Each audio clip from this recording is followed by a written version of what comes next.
Salam dəyərli izləyicilər. Xəbəriniz olsun, efirdədir. Bura paytaxtın Nərimanov rayonu Əşrəf Əliyev küçəsidir.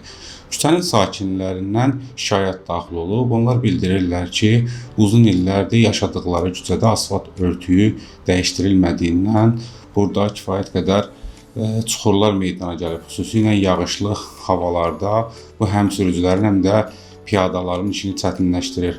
Bundan əlavə küçədə digər problemlər də mövcuddur.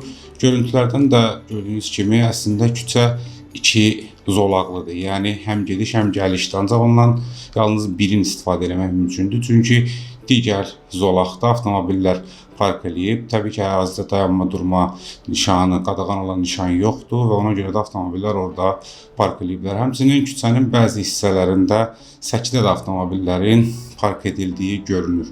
Ümumiyyətlə, yəni piyada keçidləri yoxdur və digər problemlər də şəhərin mərkəzində olan bu küçədə mövcuddur. Əslində küçə kifayət qədər genişdir. Görüntülərdən də aydın olur ki, sağda və solda binaların qarşısında böyük səkilər var. Ümumiyyətlə, sakinlər bildirirlər ki, aidiyyatlı qurumlara bununla bağlı müraciət etsələr də hər hansı bir tədbir görülməyib. Amma Azərbaycan Avtomobil Yolları Dövlət Agentliyi, Ayna, Nərimanov rayon İcra Hakimiyyəti, Bakı Şəhər İcra Hakimiyyəti və Dövlət Yol Polisi burada kompleks tədbirlər planı hazırlaya bilər. Yəni bu küçə yenidən qurula bilər.